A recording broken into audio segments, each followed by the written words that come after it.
Alors, Fabrice, je suis ravi de t'accueillir. Voilà, c'est un vrai plaisir. Il est né en 1970. T'es né en 70, toi, ça? En Savoie. En Savoie. En Savoie. Ah, c'était où exactement en Savoie? À Aix-les-Bains. À Aix-les-Bains. Un peu d'études scolairement, tout va bien, avec un diplôme de Centrale Paris. Et puis après, ton premier job, tu es chez l'ancêtre d'Accenture, chez Arthur Andersen. Ouais. Ton premier dossier, tu faisais quoi exactement chez Arthur à l'époque, Fabrice? Alors, mon premier dossier, on m'a demandé d'aller bosser chez Carrefour. Ah oui. Aller dans un magasin Carrefour, ça c'était en plein hiver, c'était un peu obscur, mais ce qui était génial, c'est que le mec pour qui je bossais m'a dit à la fin de la semaine, au fait, je t'ai demandé de venir avec moi parce que je voulais savoir si c'était au niveau, parce que dimanche prochain, on part à Tahiti pour 3 semaines. Ah oui. Et ensuite de ça, je me suis spécialisé dans cette boîte. J'étais devenu l'homme des dom-toms. Dès qu'il y avait une mission dans les dom-toms, ils avaient l'impression que c'était compliqué. Ils disaient, ouais, il y a un mec qui sait faire, c'est Fabrice, tu l'envoies. Salut. J'ai tous fait, c'était génial. D'où le teint, allez, Fabrice. Alors ensuite, tu as travaillé également pour la société Elis. Tu faisais quoi également ton périmètre? C'est un bon souvenir de cette période? Ouais, c'était génial parce que c'était une boîte industrielle, une boîte de logistique, une boîte de services passionnante et qui était dans un moment où elle avait été gérée par une famille pendant 70 ans avec beaucoup de talent. Et d'un seul coup, elle commençait à se structurer. Et ce travail de transformer une entreprise où on communique parce que tout le monde se connaît, où le patron sait que ça va bien ou pas, parce qu'il rentre le matin en voyant la gueule des gens dans les couloirs et qu'il sait que c'est bon ou pas, et transformer ça en quelque chose où il y a de l'information, un peu de science, moi, ça m'a passionné. Ensuite, né au poste avec un président que nous adorons tous les deux, on peut le dire, irlandais, Clem Garvey. Donc, combien de temps t'es resté au sein de Néopost, du groupe? Je suis resté 3-4 ans et je me rappelle de l'arrivée de Clem. Tu le connais Irlandais, bien. Hein, oui. Irlandais. Il aurait pu jouer numéro 9 au rugby, là. Hein. Oui, puis pas très grand, mais vicieux, positivement. Les cheveux blonds très courts, des très beaux yeux bleus. Ouais. Et Clem, il arrive le premier jour, il arrivait d'Irlande, il ne connaissait pas les codes en France. Et il débarque à une réunion avec un impair noir en cuir qui lui arrivait jusqu'aux genoux. On aurait dit un mec de la Gestapo. Et il arrive, tout le monde est glacé par le gars qui est un peu froid au premier abord. Et à la fin de la réunion, je lui dis, écoute Clem, il faut que je te dise un truc, il faut que tu changes de manteau. Et là, on est devenus copains. Garçon formidable. Ensuite, donc, tu es allé chez Dutch Group, c'est ça? Ouais, j'avais fait un petit truc. C'était une boîte qui était passionnante. C'était une boîte qui faisait des connecteurs de haute performance. Il y a des prises de courant, mais qu'on met dans les avions, qu'on met dans les Formule 1, qu'on met dans... Bref, une prise qui ne peut pas tomber en panne. Et on fabriquait ça en France, aux États-Unis. Moi, j'avais un bureau qui était à New York. Je pars là-bas, on fait venir nos épouses en leur disant il faut que vous regardiez un petit peu pour les écoles, pour les enfants. Et au moment où elles font ça, elles visitent des appartements, elles voient les écoles, on reçoit un coup de fil de l'actionnaire qui nous dit le principal concurrent, une boîte américaine, vient d'appeler, il va vous racheter quel que soit le prix. Ouf. Et on dit rien à nos chéris, on gère le truc tranquillement pendant quelques semaines pour essayer de gérer la déception. Et effectivement, on n'est jamais parti à New York finalement. Oh, tu étais resté marié quand même? Oui, bien sûr. Tu as rejoint donc B&B Hotel en 2012. Donc tu as commencé comme directeur financier et ensuite comme président, c'est ça? Ouais. Un petit mot, alors c'est quand même paradoxal parce que toi, dans ta famille, tu t'es dit tout sauf l'hôtellerie. Oui, moi j'avais des parents qui étaient hôteliers. Moi, je suis issu d'une famille dont je suis la 4e génération d'hôteliers maintenant. Et quand j'étais adolescent... T'es le loupé, toi, alors hein. Ouais, quand j'étais adolescent avec ma sœur, comme tous les adolescents, ce qu'on adorait faire, c'était critiquer et dire ce qu'on n'aimait pas et surtout pas penser à ce qu'on pourrait aimer faire. Et on voyait nos parents qui, dans ce métier qui est un métier qui absorbe. Moi, je me rappelle de discussions de famille où il y avait toujours un moment où quelqu'un débarquait pour dire à papa « Monsieur, il y a un prêtre dans la chambre 12, il faut que vous alliez voir. » Et ça nous chauffait, mais au dernier degré. Et on s'était dit « Jamais, jamais, jamais. » Et puis la vie est pleine d'ironie, donc je suis devenu hôtelier big time. B&B, c'était créé par qui, quand? Et ça donne quoi en termes de réalité économique aujourd'hui? Alors, messieurs les députés, c'est une entreprise bretonne qui a été créée à Brest, en Bretagne. Ils sont où les Bretons? Ah, ils sont là, ils te parlent. Ils sont en train de boire. Parce qu'il y a un seul vrai Breton ici. Hein. Ouais. Donc, créé à Brest, en Bretagne, en 91, par un entrepreneur breton qui s'appelle Branelec. Il développe cette boîte pendant une dizaine d'années, il la fait grandir, il la fait prospérer, il la lance partout en France, il la lance un peu en Allemagne. Et puis à un moment, c'est un métier qui demande beaucoup d'argent, il a un problème de financement, il est obligé de vendre. Et là, c'est repris par un autre entrepreneur breton que tu connais très bien, Georges Sampeur. Un garçon exceptionnel. Qui s'associe à une succession de fonds d'investissement. Donc l'argent, il vient... Oui, et qu'il n'était pas riche à l'époque, désolé, mais il a même, de mémoire, hypothéqué sa maison pour rejoindre l'aventure entrepreneuriale. Ouais. Donc voilà, ça veut dire qu'on y croit et il y a des vraies conséquences. Il a tout joué. Un garçon exceptionnel. Il s'est lancé, il a trapper. Alors à l'époque, on grattait des fonds de poche des banques bretonnes. Puis à un moment, on s'est mis à gratter les banques françaises. Maintenant, on va chercher l'argent à Londres ou à New York. On a grandi, mais c'est toujours la même histoire. Et Georges a porté la société pendant 15 ans. Et puis un jour, il m'a fait venir dans son bureau. J'étais son directeur financier. Et puis il me dit, Georges, Fabrice, je pense que j'ai un truc à te raconter. J'ai dit, vas-y, je vais prendre ma retraite et tu vas me remplacer. Et là, je le regarde, blême. Et je lui dis, mais Georges, je ne sais pas faire. C'est vraiment la première phrase qui me sort. Il me met la main sur l'épaule et il me dit, tu verras, jeune homme, tu apprendras. Oh. Voilà. Et donc ça marche plutôt bien. Aujourd'hui, on est autour d'1 milliard d'euros de chiffre d'affaires avec 750 hôtels. L'an passé, tu as ouvert 100 nouveaux hôtels. Oui. Et cette année, l'idée, c'est de faire la même chose, quoi. C'est ça, Fabrice? Au moins 100 et peut-être plus, toujours plus. C'est un peu l'idée. Donc, t'es en franchise, t'es en propre, comment ça se passe? On est essentiellement... Alors, il y a une règle et des exceptions. La règle, c'est qu'on est propriétaire des fonds de commerce, qu'on est locataire des bâtiments et qu'on met des entrepreneurs à la tête des hôtels. L'exception, c'est qu'on fait un peu de franchise. Ouais. Et aujourd'hui, donc, 7000 collaborateurs dans le groupe, on va dire. On avait la semaine dernière dans l'autre club, vous savez qu'on a 3 soirées par mois à Paris, Thierry Marx, qui est le président notamment de l'Union de l'hôtellerie. Il nous expliquait la galère pour trouver des collaborateurs, des talents, mais enfin, ils s'en foutent, des gens qui bossent, quoi. Et toi, les 7000, tu les trouves facilement, ils sont heureux de venir chez toi, ils sont motivés, sympas, fidèles et pas trop chers? Alors, pas trop cher, non. Mais c'est pas grave. On va procéder à une quête maintenant. C'est pas grave. La réalité, c'est que les salaires ont pris une grosse inflation, mais c'est très bien dans le fond. C'est très bien. Et puis, j'espère que nos clients nous pardonneront, mais c'est passé dans les prix aussi. Pour ce qui est de trouver des gens, il y a un truc à changer. C'est-à-dire que je crois que si on dit maintenant, si on prend des gens dans la rue en disant viens bosser, ça marche pas. Si on leur dit voilà les horaires, c'est comme ça marche pas. Et si il faut leur raconter une histoire. Donc il faut raconter l'histoire d'une société qui croît. Il faut leur raconter quand ils rentrent chez B&B Hotel, ils vont pouvoir se développer. Il faut leur raconter des histoires des gens qui sont rentrés, et on en a plein, ou des gens qui étaient souvent immigrés de première génération, qui n'avaient pas fait d'études, qui avaient peut-être commencé à avoir des problèmes avec la justice parfois même, mais qui en revanche étaient plein de bonne volonté, qui avaient envie de servir, qui avaient envie de travailler, qui étaient enthousiastes, et qu'on a fait rentrer un jour comme veilleurs de nuit. Ils ont commencé par bosser sur des métiers simples et avec des salaires qui n'étaient pas mirobolants. Et puis aujourd'hui, ils sont entrepreneurs et ils ont des sociétés d'exploitation d'hôtels avec plusieurs dizaines d'employés, des grosses voitures, et puis c'est des modèles pour leur communauté. Et donc on travaille ce sujet-là, on raconte cette histoire aux gens qu'on embauche. On est en train de monter un organisme de formation, on fait ça avec l'aide de Martin Hirsch qui bosse avec nous sur le sujet, pour essayer de développer un truc un peu puissant, pour aller chercher des gens dans les banlieues en leur disant les gars, plutôt que de faire des bêtises, on a un truc pour vous et ça marche. Et ça fonctionne. Il faut raconter des histoires d'intégration, il faut raconter des histoires de RSE, c'est-à-dire qu'il faut nous on en fait des tonnes sur le carbone. On voudrait pouvoir un jour annoncer et proclamer, c'est peut-être déjà le cas, mais je veux être certain avant de le dire, qu'il n'y a pas de moyen plus économique vis-à-vis des ressources de la planète pour passer une nuit d'hôtel que chez B&B Hotel. Nous on a mesuré ça. Chez nous, c'est 2 kilos de CO2 par nuit. Notre grand concurrent français est à 10. Donc on a l'impression qu'on a un truc à raconter, mais il faut qu'on bosse là-dessus, il faut qu'on mesure ce qu'on dit, il faut qu'on se prouve, il faut qu'on travaille. Il y a des choses comme ça fabuleuses à raconter pour motiver les gens. Et quand on les motive, ça fonctionne. Et puis une dernière petite histoire, c'est pendant le Covid, il s'est passé un truc bizarre. C'est-à-dire qu'à un moment, il y avait une question qui était parfaitement légitime, qui était « Messieurs les collaborateurs, est-ce que vous préférez rentrer chez vous, vous occuper de vos familles qui sont... en danger de mort, c'est ce qu'on pensait au début du Covid, moi je le pensais comme tout le monde, ou est-ce que vous voulez retourner bosser? La question était ouverte, et chez nous, les gens ont décidé massivement de dire mais non, on veut continuer à garder nos hôtels ouverts. Et il y a un moment en France où, en avril 2020, je pense que 95% des hôtels français étaient ouverts, étaient fermés, pardon, merci, et en revanche 75% des hôtels B&B étaient ouverts. Et donc on a gardé les gens au boulot.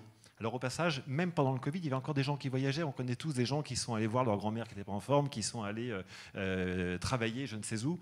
Moi, j'ai reçu des coups de fil d'un copain qui bossait chez SFR, qui me disait « mais je ne sais plus où loger mes techniciens ». Ils entretenaient les réseaux, ils continuaient pendant le Covid. Donc on a accueilli comme ça des millions de clients qui avaient l'habitude d'aller dans certains hôtels puis qui sont allés chez nous. Et puis on a continué à garder nos gens au boulot. Et ça, ça a plein de vertus. D'abord parce que le travail, c'est la dignité humaine, et que donc renvoyer des gens chez eux en disant regarde Netflix et je te rappellerai dans 3 ans si j'ai un truc pour toi, il y a un truc qui marche pas. Donc on les a gardés au boulot, et puis c'est plus simple après parce que du coup on n'avait pas eu besoin de leur dire de revenir pour apprendre qu'en fait ils avaient changé de carrière. Donc ça a simplifié les choses aussi. Combien ça coûte une nuit chez toi? Ça coûte entre 70 et 100 euros. Ça peut dépendre des périodes. Ça dépend des périodes, des lieux. Et puis j'ai une mauvaise nouvelle, mais les chambres d'hôtel maintenant, ça coûte pas pareil le soir d'ouverture des JO et le lundi 14 janvier. Ouais. Et tous ces sites internet, ces plateformes là, qui prêtent 30% en foutant rien, là, c'est une horreur, non? Non, oui et non. Alors, il y a pas de nom, hein, mais enfin, il y en a quelques-uns. Non, mais on les connaît tous. Il y a une grande plateforme hollandaise avec des capitaux américains, par exemple, avec un logo bleu. Ils sont formidables. Il faut voir les choses autrement. C'est-à-dire que quand ils me ramènent un client australien qui achète une chambre en France et qui se dit « Oulala, j'achète une chambre en France, si j'ai un problème, que je demande un remboursement », il y a un type qui va me répondre en français et par rapport à anglais pour me dire qu'en fait, il ne me rembourse pas, etc. C'est très anxiogène. Donc ces gens-là passent par des plateformes. Et c'est formidable. En revanche, quand ils se mettent entre moi et un voyageur de commerce qui dort tous les soirs à l'hôtel toute l'année, c'est agaçant. Là, il y a un problème. Donc il faut les utiliser pour ce qu'ils sont bons et se méfier d'eux pour ce à quoi ils ne servent rien. La solution est très simple. Vous prenez tous votre téléphone ce soir, vous regardez sur Google, vous tapez B&B Hotel avec votre ville préférée. Google va vous proposer l'hôtel B&B de la ville en question. Si vous choisissez une ville pas trop petite, il n'y en a pas à Prades, mais il y en a 400 en France. Vous allez voir qu'immédiatement, il va vous proposer 5 ou 6 possibilités pour réserver l'hôtel et que ce sera toujours moins cher sur B&B Hotel que sur ces plateformes. En revanche, les plateformes, si vous êtes américain et que vous réservez une chambre au Zimbabwe, elles vous offrent un service, la sécurité. Il y a une polémique là, il y a beaucoup de polémiques depuis longtemps sur Airbnb, on parlait à Saint-Malo dans différentes villes. C'est un concurrent pour toi ou pas? Non, je crois pas. Non. Je crois pas. Enfin, il y a deux choses. D'abord, moi, à titre personnel, j'utilise Airbnb quand je me promène avec mes 4 enfants. 4 enfants. Que je vais passer 4 enfants. Ouais. Donc ton épouse t'a pardonné l'histoire de New York. Hein. Bien pardonné. Bon. Donc quand je suis avec les 4 enfants, qu'on part à 6 et qu'on se retrouve à passer 3 jours à San Francisco, 3 jours, 3 chambres d'hôtel, le prix est dingue. Ouais. Pourtant, on est bien payé quand on est président de B&B Hotel, non? Oui, alors peut-être qu'il y a 10 ans, je trouvais plus dingue qu'aujourd'hui, je suis d'accord. Mais malgré tout, ça reste des sommes pas possibles. Et à l'évidence, Airbnb, ça répond à ce besoin-là. Et donc, ça permet à des gens de voyager qui auparavant ne voyageaient pas.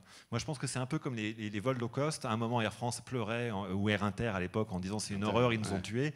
C'est pas vrai. La réalité, c'est que les gens qui voyagent chez EasyJet ou chez Ryanair ne voyageaient pas chez Air France, où il y avait que des gens comme toi et moi, avec des cravates et des costumes. Donc ça a beaucoup changé. Donc je pense que ça sert à quelque chose. Après, il y a un sujet d'équité de concurrence. C'est-à-dire que dans notre hôtel, si par hasard il y a un incendie et qu'on n'a pas mis toutes les sécurités en place et qu'il y a quelqu'un pour vérifier ça, tu finis en prison. Je vais finir en prison. Oui.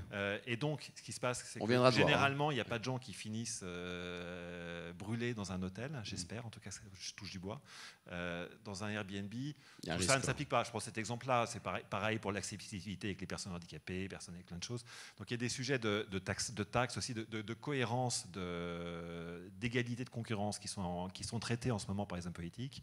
Et puis il y a un dernier sujet qui est un sujet d'urbanisme, c'est-à-dire que la ville de Paris, il y a 15 ans, était à fond, ils adoraient Airbnb, ils trouvaient ça génial, ils poussaient. Il n'y a pas que Paris. Et puis à un moment, ils ont mis un grand coup de volant dans l'autre sens, parce qu'ils se sont rendus compte que ça avait vidé le 4e arrondissement et que les écoles étaient vides. Donc ça, c'est des sujets qui sont pertinents. Pertinent. Alors, on va voir si tu travailles beaucoup ou pas. Quel est ton handicap au golf? 25, c'est moche. Hein. Donc tu bosses. Et j'ai commencé à jouer jeune. Hein. Tu adores le rugby, Fabrice. Est-ce qu'on a reçu à ta place il n'y a pas très longtemps Jacques Rivoal, le président de la Coupe du Monde de rugby, qui est un bon copain depuis très très très longtemps. On va la gagner ou pas cette Coupe du Monde? Moi je crois que oui.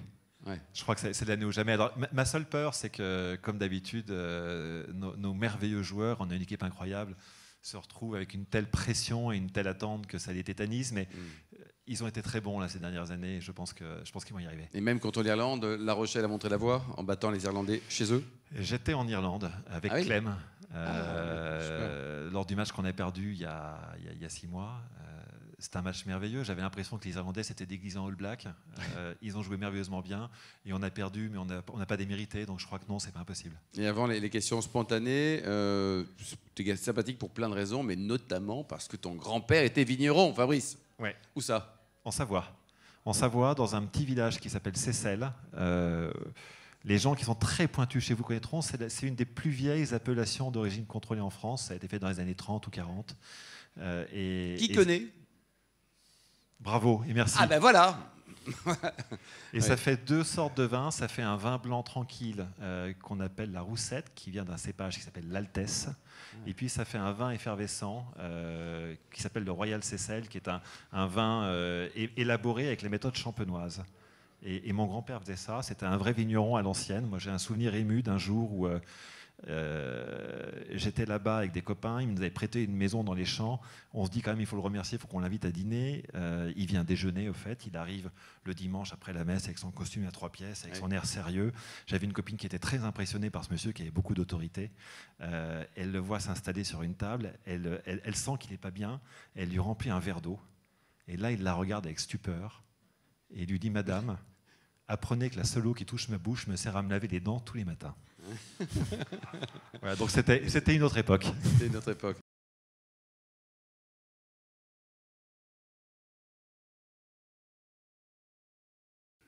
D'abord, Accor, ça doit faire à peu près 10 fois ou 20 fois notre taille, je ne sais pas, j'ai pas mesuré. Pour l'instant.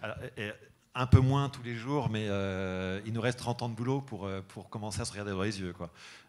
Ensuite, ils ont, je crois, 70 marques aujourd'hui. Donc, quelle que soit la typologie d'hôtel dont vous rêvez, vous la trouverez chez Accor. Et il n'y a qu'une seule chose que vous trouverez chez Accor et chez B&B, c'est B&B Hotel et Ibis, qui fait la même chose que nous, et qui répond à un besoin qui est un besoin tout bête, qui est celui de se dire, aujourd'hui, je veux passer une nuit d'hôtel, je veux dormir, tout simplement.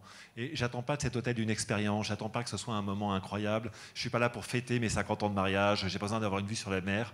Je me fiche qu'il y ait une piscine souterraine, un nightclub au dernier étage et je ne sais quoi. Je veux juste dormir et que ça fasse la blague. Et en revanche, je veux pas qu'on se moque de moi. Et je veux que le lit soit bon, je veux que la chambre soit bonne, je veux que tout ça soit sérieux.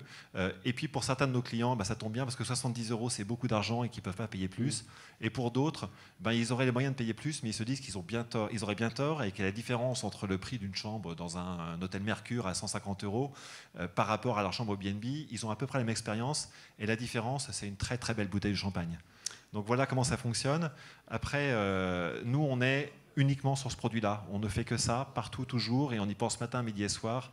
Nos concurrents ont un spectre beaucoup, beaucoup plus large.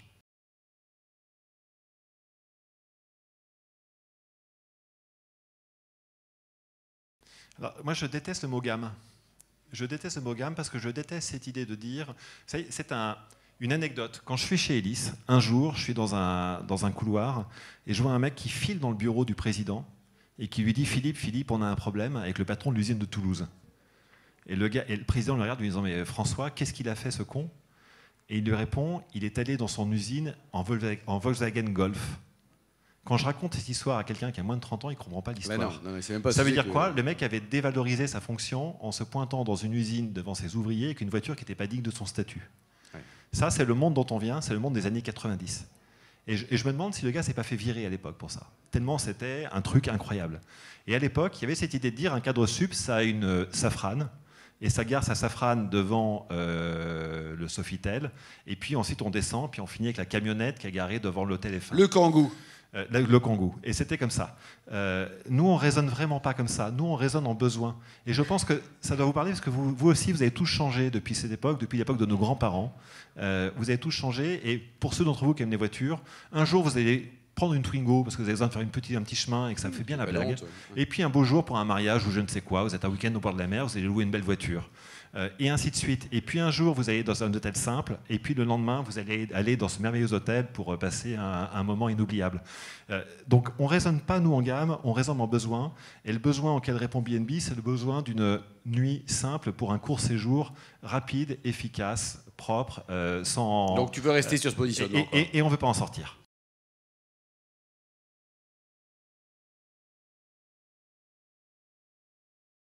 Non, c'est partout en Europe continentale. Donc les pays qu'on adore, c'est France, Allemagne, Italie, Espagne. C'est vraiment les 4 grands pays sur lesquels on investit. Et après, le rythme, c'est l'occasion qui fait le larron. C'est-à-dire que si demain, quelqu'un me propose 100 hôtels à acheter en Allemagne qui sont bien placés au juste prix, je les prends tout de suite. Parce que je sais qu'on a des clients pour ça. Je sais que les équipes sont capables de les absorber. En revanche, je ne les ai pas trouvés encore. Et puis après, il y a 2 pays sur lesquels on se lance en ce moment. Un qui ne devrait pas être trop compliqué, parce que ça ressemble au cas précédent, c'est la Grande-Bretagne. Et puis un autre qui est un énorme challenge qui me réveille matin, midi et soir, donc je dors aussi à midi, ce sont les États-Unis, où on pense qu'on peut essayer de tenter un petit truc, mais il faut qu'on fasse gaffe de ne pas se planter, parce qu'il y a tellement de gens qui sont ramassés là-bas que j'aimerais pas rajouter le nom de ma société et de son dirigeant à la liste. Ouais, puis le coût du procès est assez élevé, hein, même quand il n'y a rien. Alors pour terminer, note positive, ton meilleur souvenir de dégustation de vin. Tout à l'heure, on parlera avec Vincent d'un millésime incroyable d'Yquem. On va rêver grâce à lui. Et toi, ton meilleur... Toi, je t'ai laissé 30 secondes pour réfléchir. Hein. Non, donc, mais, ton meilleur souvenir de dégustation, en oubliant la Savoie quand même, Fabrice. Hein. Non, mais il vient assez vite. C'est un Noël chez un de maisons qui a 15 ans, où le soir de Noël, il nous sort de l'Yquem avec du foie gras. Je trouve ça fantastique. Mais c'est pas ça qui m'a frappé. C'est le lendemain midi, la bouteille était tapée à moitié, il en restait un peu. Et là, il arrive avec un peu de Roquefort. Oh. Et la résonance du Roquefort et d'un grand Sauterne, c'est quelque chose que j'oublierai jamais, c'est absolument incroyable. Bon, il devait être brillant, il a été, on applaudit très chaleureusement Fabrice. Merci Fabrice. Merci beaucoup.